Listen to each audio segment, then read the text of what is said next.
Thank you for the courtesy. Secretary Ramon Lopez, Secretary Arthur Tugade, Secretary Jose Roberto Martin Andanar, Secretary Alonto, Mr. George Barcelon, Chairman Antonio de la Cruz, and officials of the Davao City Chamber of Commerce and Industry, Mr. Arturo Milan, distinguished members of the business community, my beloved countrymen. I have a two-page speech here. If you want to get rid of me, I'd be glad to step down. It's about 2 minutes. But there are so many intervening events in the lives of the Filipino today that would need to be mentioned sometimes. I would do away with this, but it's a good piece actually. In fairness to the guy who prepared for this speech. Sadya nila talaga to. Because I do not deliver speeches beyond 2-3 minutes. That has always been my habit since I was mayor for the longest time. When I make a speech, actually, it's a bit boring because you read it from the papers. But I usually request for a dialogue with the audience, not a speech, because I kind of just say the things that would strike the gray matter between the ears kung ano lang maisip ko. Ang pinakabago is, I've been trying really to seek peace with everybody when I was just a few days in my office. Actually, the back channeling started even before my inauguration with the MNLF of the Muslim insurgency, with the NPAs and the New Democratic Front, and everybody else. And I said I was ready to talk with all except criminals and terrorists. There can never be a time, or there could never be a moment where I would be even willing to sit down for them for just a few minutes of chat. It's always for the benefit of all. I deal with crime, I said harshly, and that was my word when I was invited during the debates at the La Salle College of how I would deal with the terrorists and criminals. And, I've been a prosecutor, I've been a trial fiscal for almost 10 years. It comes naturally, not the persecution thing that they would love to run, but it's actually a stickler for the rules so that we would have an orderly society. And Philippine politics, interference of government, corruption, and plain patronage, to a great extent, has been pulling us down. And it places it something like the way of life that we have now, 40%. Everything else, the other investments, but 40% of that from corruption, from patronage, and the long hours of following papers. Until now, I cannot really fathom how I would like to destroy government itself. If I had my way, I would, and reinvent something more than just not the powers. We can have less powers but more efficient organization. If there's an ideal setup that we can follow, I'd be glad to destroy government and put in place something of a bureaucratic authority that would move by itself automatically without the need of an authority there, an authority here, and even in Malacanang. I seem to just to magpipina ako eh. It's generating already the almost I am also dissatisfied with government. Because even in Malacanang, lalo na yung mga tao, people who are following up for payments for something they have delivered to the government, something that they have sold to government, something which have done for the government for a price or for payment, whatever. Ang mga tao doon pinapabalik-balik. I keep on hearing, and even in Malacanang, mabutit nakikinig yung let's say kayo. Talagang asar ako sa inyo. First, there's a lady. Huwag kayong ano dyan. She is nothing to me, but she's just a friend. She kept on following. Bukas na yun, check pagdating hiningan ninyo ng BIR clearance, then after that, so many things again. Ang publiko pabalik-balik.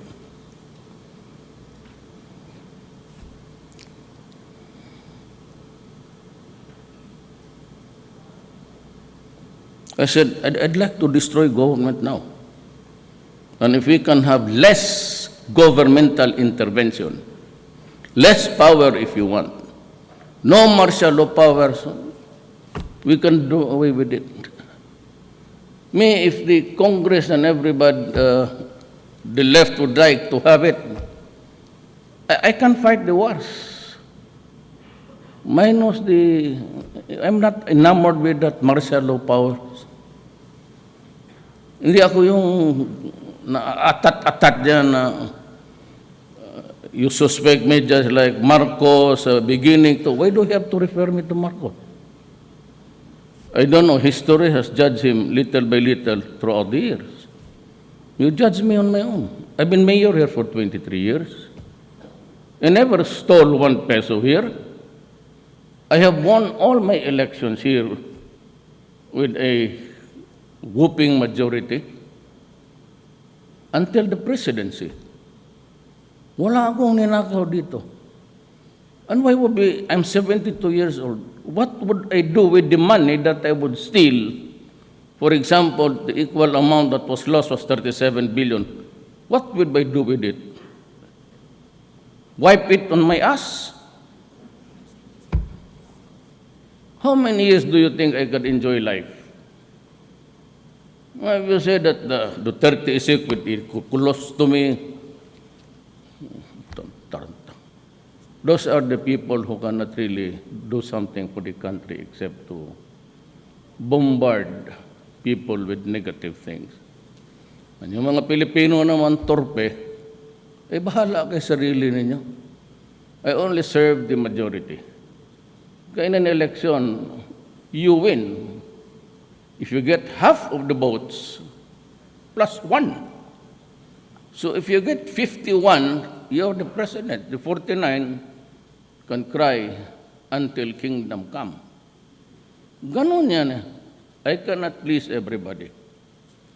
Na itong gobyerno, just give me the whole month of July. And for those people who are named publicly in the 888 bulletin board, I would like to have a talk with you individually if I can, until morning time. Because my day starts at 1, mag-umpisa tayo ng usap hanggang alas 2 rin ng gabi. Because either you resign or get out from your authority if you cannot get out of government service, or I resign, ako ang mag-give up. But I'll try to make a second, not really a desperate move, but you have to kneel down before the public, and you have to promise the people that you are serving that you have to improve on your service. One of the ways of corruption is not just really, yung pabalik-balikin mo lang. There's a certain insane thing that enters even the lowest government worker. Mapulis ka, mayor ka, you become the governor, and you think that you are somebody who can rule the universe with the flip of your finger just because you are there. Yan ang mahirap sa mga taga-gobyerno. Tangina ninyo. Ganun kayo eh. Pabalik-balik, sinabi ko na sa inyo. And even the cabinet members, noon you get about 2-3 years in NEDA. Bernie has only 30 days to process everything. Otherwise, throw your computers away and the volume of people that are working for government for nothing. It happened. I thought that we could process this grid. If you have the computer, sige kayo pabili ng computer every now and then. Every day there are thousands of computers bought. But it does not respond to the public service that you would like to give to the people. In the end, I get the blame. Okay lang yan. That's part of the territory of being the president. You answer for everything. But kayong hindi makatulong, not really for me, but for the public. I bleed for the public because traffic in Manila is horrendous. And you keep on, pabalik-balikin ninyo yung tao. Mabuti ito kung may mga escort, may mga pulis na magwangwang dyan to make way for you. The reason why I fired one of the cabinet members in the cabinet meeting itself, sinabi ko, when I was congressman, I did not use the plate 8. I avoided it because I understood the stare of the people when you go down from your car. It is really a stare of, it's an odious one. And other people say that they are being admired because people are looking. It depends on how you interpret the public. But if you know how the people are suffering from the number one oppressor, government, then, so uli ito, I'm warning you again, and I'll talk to you. If your name gets to be published there, ang gusto ko naman sa publiko, ang hina naman kasi inyo, report to me the name. Name the employee publicly. I will protect you. Gusto mo sipain, sampalin ko pa yung empleyado sa gobyerno na messing up with you. But you have to do your part. Now, I'm just a government employee for 1 year. Can I have your patience, everybody? Wag na lang yung left, pati yung mga sa politika, those who were displaced, those who were deprived of the power that they really crave for. I'm just 1 year, but I'm trying to do my best, the very best. I've been to all places. I have to be with the soldiers yesterday in Marawi, and that was my 3rd attempt to enter the territory. I was able to penetrate, but while we were having the briefing inside in one of the, I almost heard about 16 explosions and the rat-tat of the rifles. Though we were guarded, because there were a lot of soldiers and heavy equipments in the periphery. But I have to do my part. And as always, I sound to be braggadocio when I say that you should not be going there because the security of the president. As I said, my life is not more important than the life of a soldier. We are the same. We work for the government. We work in the service of a republic. Life, everybody dies. So, your life here in the field fighting for this nation is not less important than my life. So I have to come here during the war because you'd never see me during celebration time. It's better for me to talk to you now. You're pretty hard here, almost crawling around, but I said, I feel nice to be with you. Never mind about the dangers. You are here to die. So when I ask, I'm fan of hyperbole and sarcasm.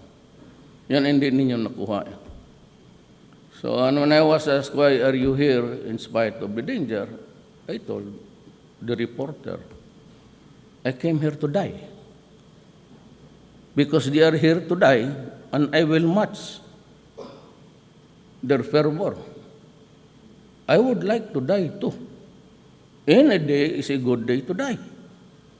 So what's the big deal?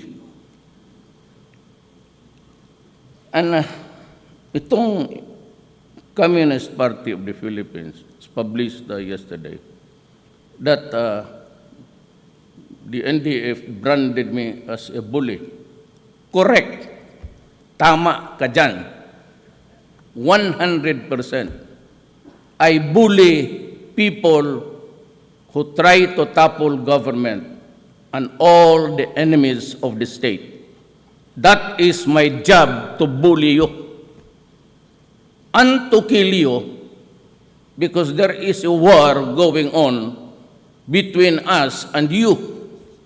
And you are killing my soldiers and policemen, so I bully you. And when the time comes, maybe I will kill you if I have the chance.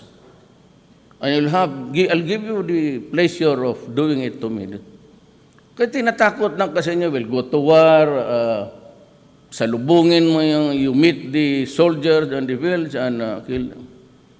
And my convoy was to go there because it's more dangerous to go in by air because matamaan ka ng 50 caliber at kung matamaan yan, if it hits the tank, it explodes. And it's, do not be offended. It's party time for the yellow to go to the streets and shout. That's always, you are ruled by destiny. This is your time, so slow down a bit. Nobody believes in you. It's my time to be president, but tomorrow, it's destiny. That's why so many things about foretelling in the future. It's always destiny. I became president because of destiny. Nobody supported me. I could only count 1 or 2 congressmen. Of course, one is Nograles, who happens to be the congressman of the 1st district, and besides, he is I don't like his father, but he's my nephew, because the mother is my cousin.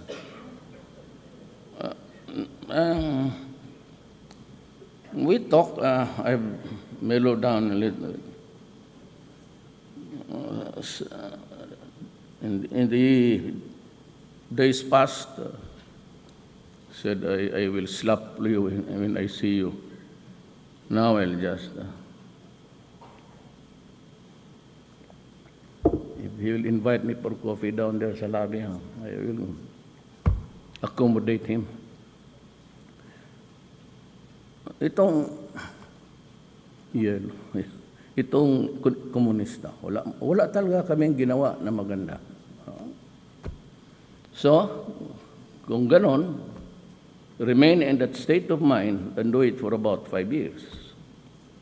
If I do not die in the fullness of God's time, if I get to live, suffer about 5 years. It's not too much, really.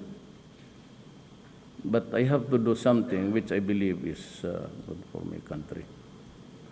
And sabi ko sa komunista, talking during an event like martial law would render the talks unnecessary. I believe you, Mr. Season. You are right. We stop talking. We're wasting our time. This war that you are fighting, I was listening to you when I was a student. That was 50 years ago. Let us renew the fighting for another 50 years. This is what you want. Anyway, all of us will not see the light of day of this revolution of yours. That is too far away, 50 years. Let the Filipinos sacrifice. Karamihan naman mga sundalo mo mahirap taga-bukid. And the Lumads and the indigenous people. Let them die. Me, I have an armed forces, a navy, and police. I can fight for another 50 years. Let us agree on that. And let us be ferocious as each other. No quarters given, no quarters asked. That is how it should be. So, binubuli ko kayo. Talagang binubuli ko kayo. Huwag hindi ka nagkamali. Sabi mo kung may martial law, it becomes like well, let us stop talking. I'm tired. It's a great expense to be sending people there for nothing. So I might as well just use the money, whatever. Let's stop fighting. Let's start fighting. Stop talking. Itong terrorism, there is no compromise there. I will not talk.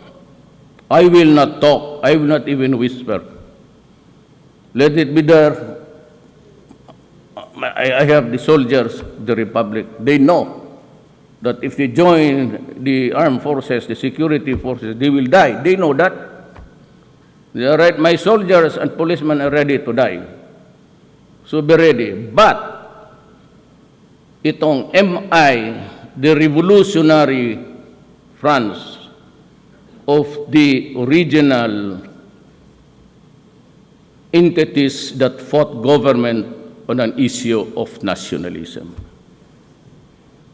And for those who do not know their history, in 1521, Magellan landed in Leyte. He brought with him his cannons, gunpowder, his swords, and the muskets, at that time the rifles, which could hit a person from a distance. And that was your advantage. And you brought along religion.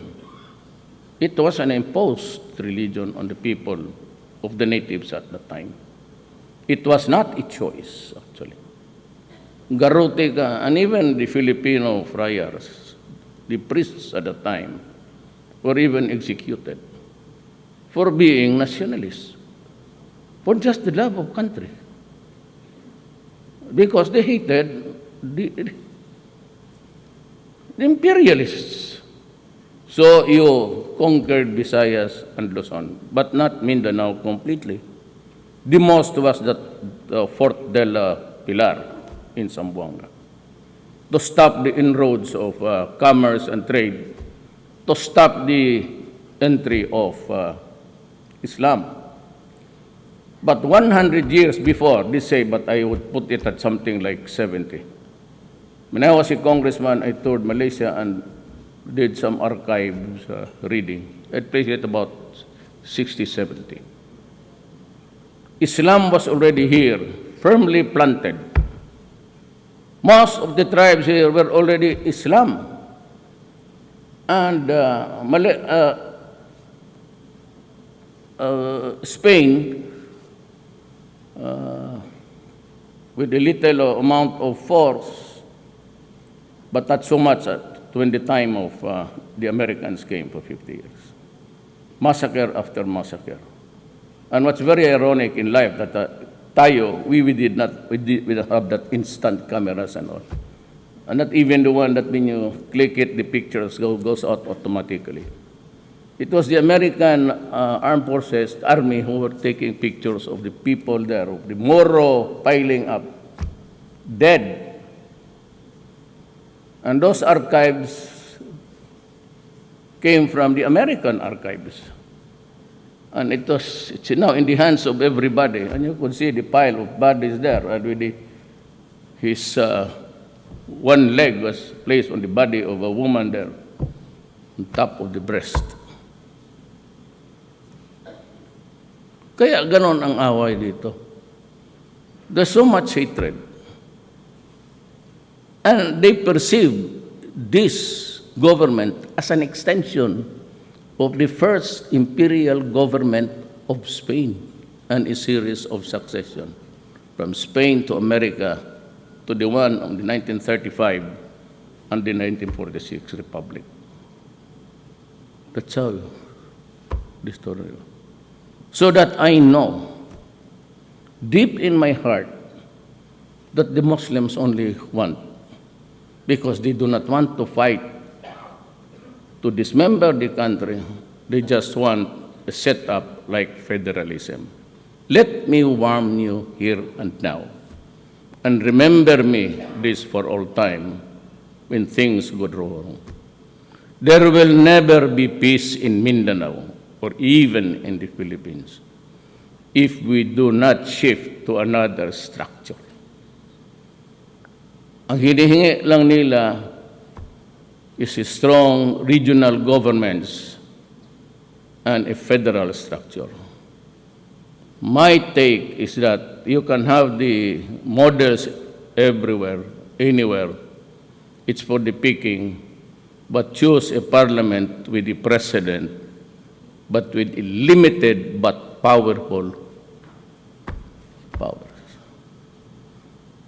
In the early gestation of a federal setup, you would need somebody strong. Because if not, it will become the city-states like Balkan, the Balkan states. Croatia, Serbia, ganon ang mangyari dyan. Remember that. Talagang puputok to. That's why I am ready to talk. We are talking now. Nor has the service right to talk later. I will respect that. But we have to continue talking because their demands are legitimate. It is a correct to an injustice. Ayan ang importante diyang malaman ninyo. We have to correct an injustice. Hulo was never occupied by anybody. It was only up to Zamboanga. No American, no Spaniard ever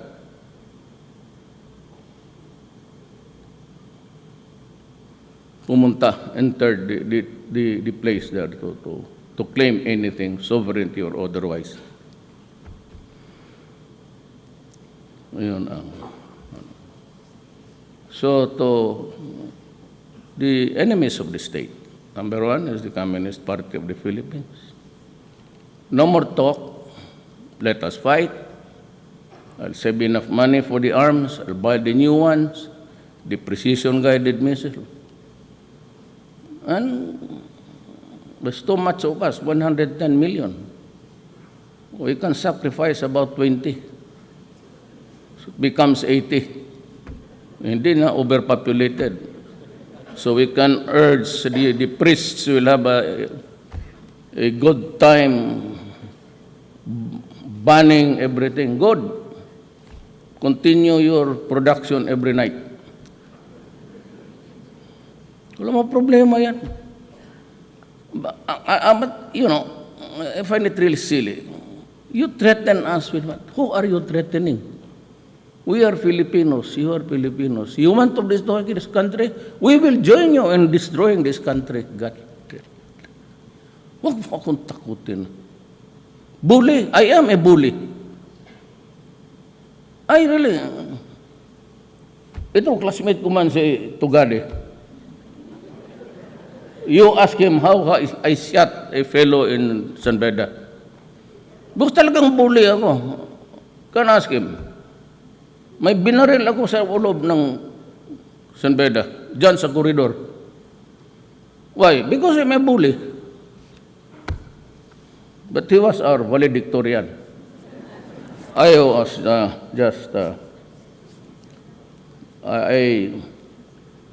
but I was part of the 10. Hindi first 10, last 10. Wala tayong utak dyan. I am just good for 75. So we are trying to save money. Yung iba sabi, no, the stocks are going down. Wala akong pakialam dyan until I see the fellow there working in the factory and the lands dito sa Mindanao green. Now I will, maunahan ko na kayo. This is a policy. I will call all the stakeholders in the mining industry. The militants and the communists and all, for people who are under the influence of the left, they will be marching tomorrow and magsuna. Kung gusto ninyo, I'm inviting the left to do just the talking and I'll just sit there and hear you out. Total, alaman namin sa gobyerno what's wrong and what ails the system. Alam namin yan. So, okay lang. You can demonstrate there until, do not ask for a permit for 2 days only. I'm giving you 1 month. Stay there 1 month. Wala akong, you want to mess up with the traffic, then create a horrendous traffic. If it's flagellation for the Filipino time, sige, go ahead, be my guest. No problem with me. Total, alam man ng tao. But itong sa mining, medyo hindi tayo nakakaintindihan dito.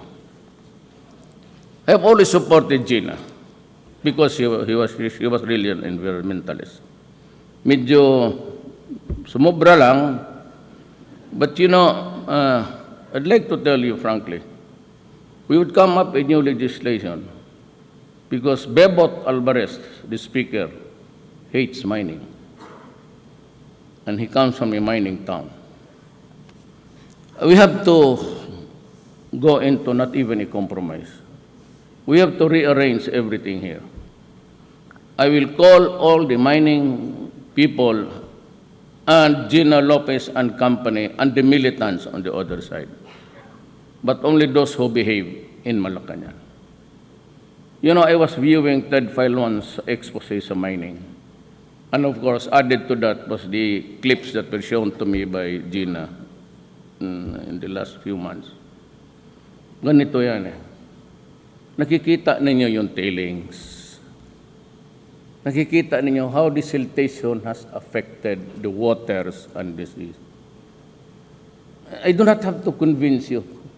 You are there operating, and you know that the rivers are already heavily Not a river anymore, but an egress of for some of the waters from coming in from the mountain.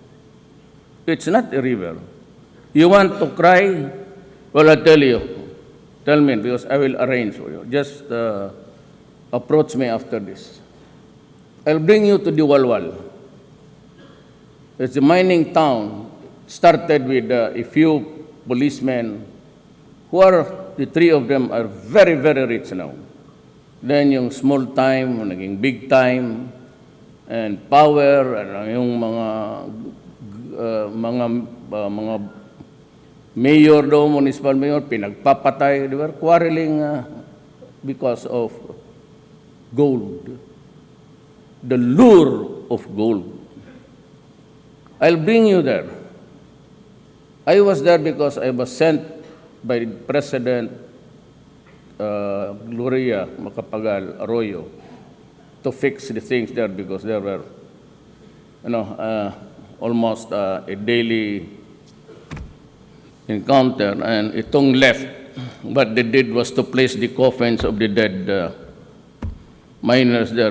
There was a collapsed mine there, and to show their protest, they lined up the coffins on the highway, across the highway, and so traffic was building up until almost on the boundaries of Agusan del Sur.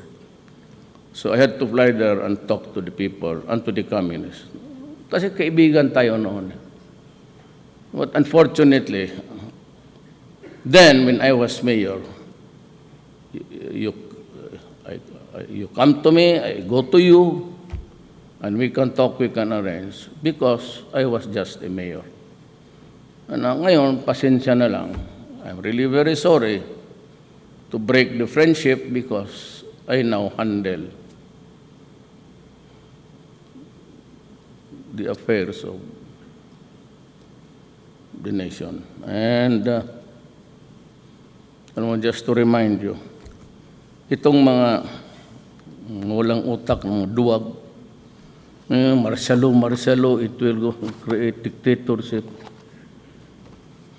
If I want to be a dictator, all I have to do is to be in good graces with the military and the police. All I have to do is to promote them all to general.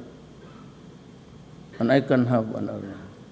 When I have the backing of the army and the police, that shit of paper called martial law powers is really nothing. That's what happened to us with Marcos. All I have to follow is, may template na ako. Or, and even in good faith, sabihin ko that I have to stay as president for 30 years also. It's not in the martial law provisions of the Constitution. That paper tended to the wastebasket if you have a son of a bitch. Because it is really in our oath of office. In not so many words, it says, I, Rodrigo Duterte, under oath in front of God and the people, tell you that I will be responsible in protecting and defending the Filipino nation. Period. Hanggang dyan lang ako. And it has something to do with my country. Wala na yung martialo, suspension dito. I will do everything that I have to do to preserve my country. Do not give me that constitution na puro yung Congress nga. Oh, do you think that I would have to go to Congress? Of course not. Huwag tayong magbulahan dito. A determined despot would do it even with or without your blessings. You are dreaming. But I'm telling you, I am not. I am in a hurry to end my term. If you ask me if I'm happy being president now, no. Di ako, bakit? Well, I'm old and I realize that maybe, sabi ninyo, nagpa-hair transplant, hair transplant ako, hindi naman ako balding. Alam mo, hair transplant, nakikita mo ito, minsan puti, kasi ang buliyo ko dalawa. Totoo yan, ayang isa oh. Pag umikot yan, nakikita yung, kayong mga loko-loko, the speculators of, hindi doon yung sa Securities and Exchange Commission. Alam mo, pag nagputi yan, hindi dito makover mo. Ihinapay mo lang ganun, makover yung bagong tubo. Dito hindi kasi nandyan yung puyo kung dalawa. So, ang hair transplant ko, mura. Ang ginagamit ko yung parang parang pencil na may ganun mo lang tapos sabihin mo doon sa helper, hair transplant. Wala na oh. O tignan mo kapon yung footage sa Marawi, di ba puti? O ngayon, may nakita ka pa.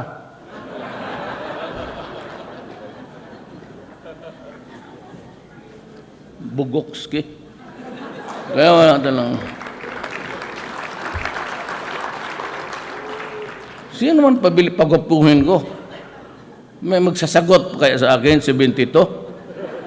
Lalo na yung mga babae, alam na nila yan. 72 is the age of not even the diminishing return. It's, the age of flat line down there. Ba't magpagwapo-gwapo ka ba? Siyempre, maligo ko lang. Hanggang ngayon, wala nga akong medyas, oh.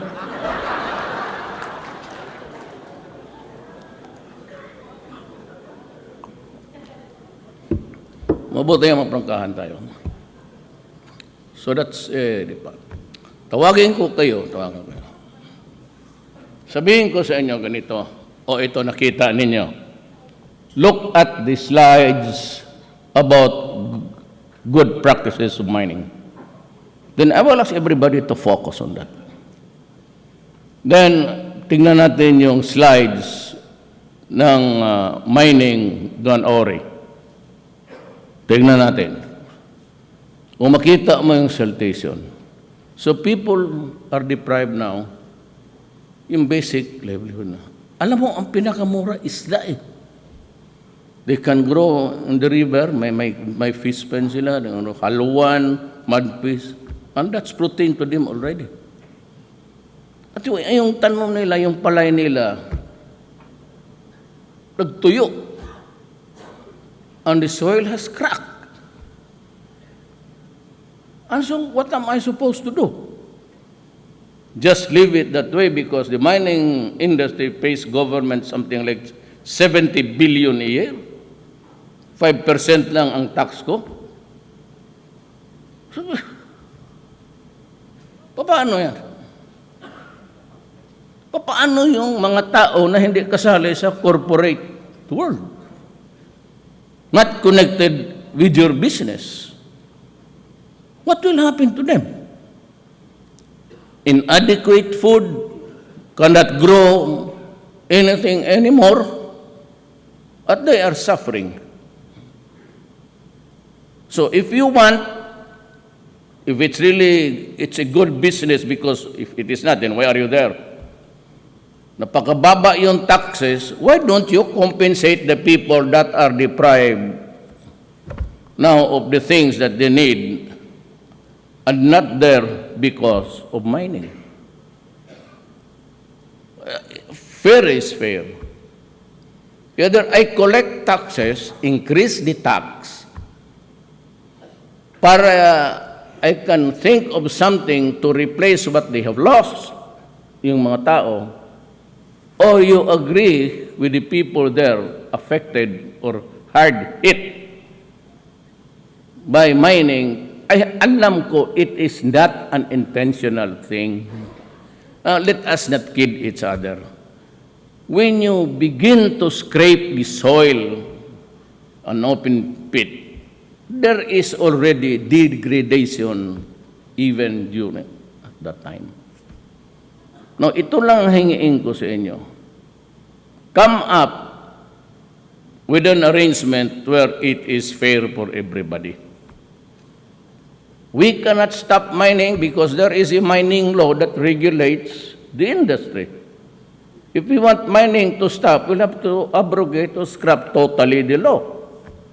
But we just cannot sit there on our ass and just watch this evolving before our eyes, and there are people suffering. Good mining means no people are really in pain. So that should be the equation. Good mining equals there is no agony on the people. Otherwise, I will have to think about something. Kaya kayong magkikinig dyan buong Pilipinas, just give us time. It is not easy to adjust. Isang taon lang. Anyway, I have 5 years.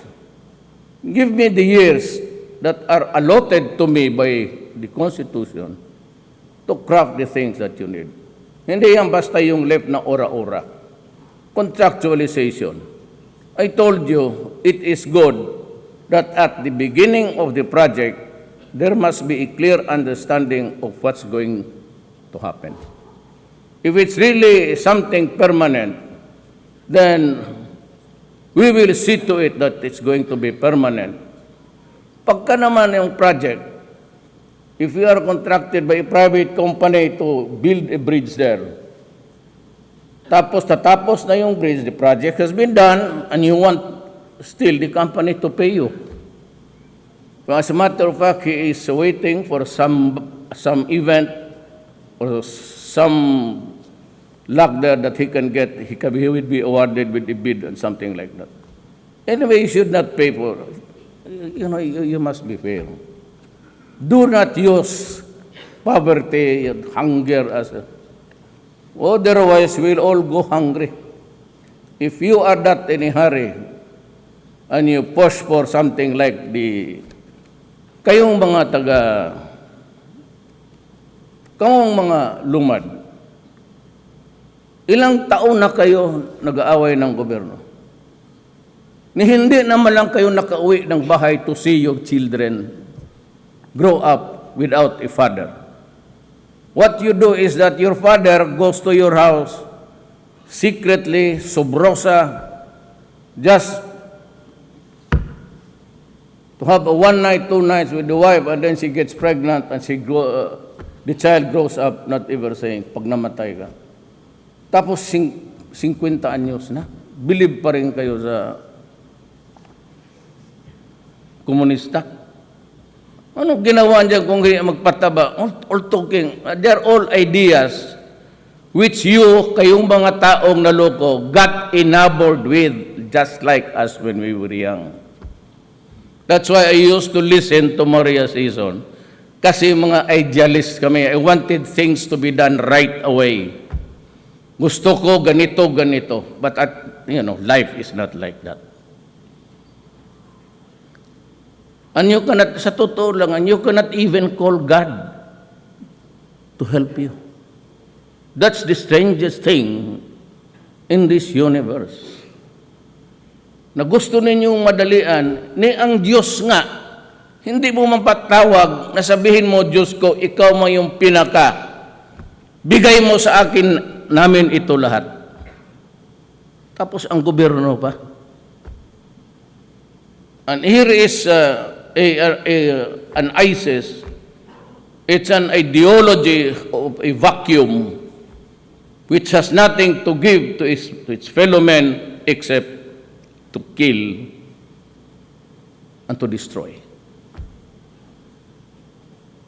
I'm pointing out the radical ideas because if we go into extremism na yan dito sa atin kung magrevolusyon kayo, hindi man mamatay si Season. Season is dying. because he has got trouble in his stomach. And the Norwegian government ayaw na magbayad sa hospital niya.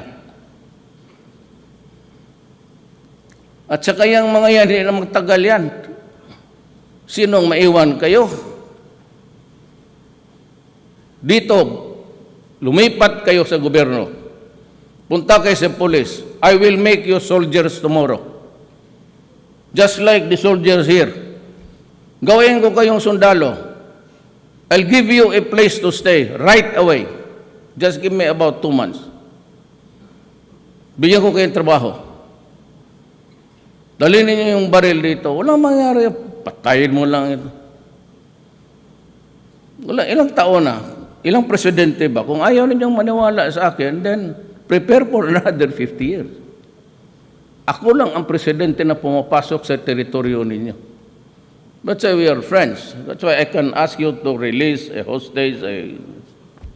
Ang kayo naman, pag may nahuli dito, at sabi ninyo na importante yan, is one of the senior leaders of the party, I call the ISAP. Release mo yan. Sir, wala ito, big cuts. Walang big cuts dito. Ang big cuts dito is the piece that we will work to hammer out something which is, yun ang big piece. Kaya ako noong ilang nahuli na, release mo yan. Wala mong kwenta yan. Ano bang ideology niyan? Si Karl Marx? O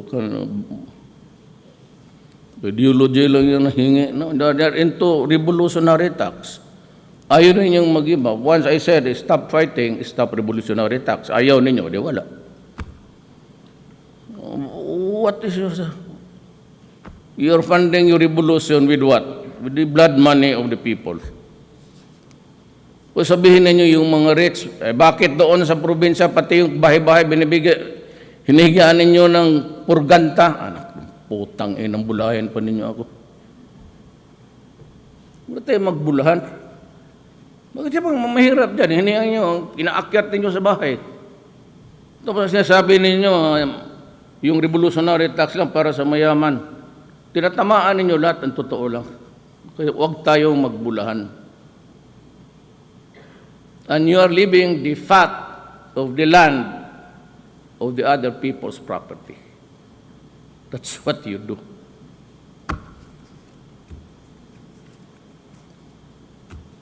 So, I think I'd like to now address myself to the businessmen and the stakeholders here, whatever endeavor you are in. Fundamentally, it's peaceful. The fight in Marawi would soon be over. The one thing that's stopping us now is yung sa mosque. It's a big one. It has underground tunnels, but not so much about that. But may 300 na hostages sila. At sabi ko, we'll just have to wait it out. Sabi ko, do not attack. Baril-barilan lang kayo dyan, pero huwag yan, lusubin ninyo, tapos i-behead yung, they would begin to behead people there. It's not important to me kung Moro ba o Kristiyanos o Vietnamese. It's important is we do not want to kill people. So even if it's expensive, yung kikita lang niyo, tumatakbo dyan, di paputukan na niyo, but no assault there. So 300 people, that's 300 lives. If we have to wait there for 1 year, let us wait for 1 year. But I said, give them food, because there are people hungry there. Huwag lang bala, pagkain lang. Anyway, they are there as prisoners also of the other side. So it's our duty it's a moral duty to see to it that they live and that they are fed. Communist Party, sus, bumaba na kayo. Wala yung, galing ako dyan, estudyante ako. Yung lahat ng nabasa nila, they translated it into overt acts. And so, look what happened. Yung sa libro binasa na kasi Karl Marx, they put it into practice dito sa Pilipinas, yung ating bayan pa. So pinahirapan tayo in the name of revolutionary to improve the people kung ano-anong pinagdadala. Bully. I am a bully. Lalo na enemies of the state. I am really a bully. Estudyante pa, bully na rin talaga ako. Tanaw mo, magka-diferensya lang kami ng konti dyan sa classroom. Nahanong ko kaya yung barila. Barila lang tayo, gusto mo? Ganon talaga ako. I've been known for that. And even when I was pero sabi niyo na ako mag-ambush that I do ambush is that. It's not my practice. Ako nagpatay kay Palak. You know, when I do not like you, you know, all of Davao, I go to you and challenge you directly. Whether you are the secretary of DILG, kay Santos noon, hinamon ko yan dyan sa Apobyo. With all his marines, sinabi ko, putang ina ka, bumunot ka. And all others. Ganon ako, hindi ako yung mag-ambos-ambos. Style duwag yan. Even some military and policemen. Kakaramihan ito, police. When I do not like them, they talk back as if they are talking to, putang ina, gusto mo? Hindi ako nagyayabang. Kasi drama lang yan. Ang problema kung bumunot, naloko na. Salamat po. Thank you, Mr. President.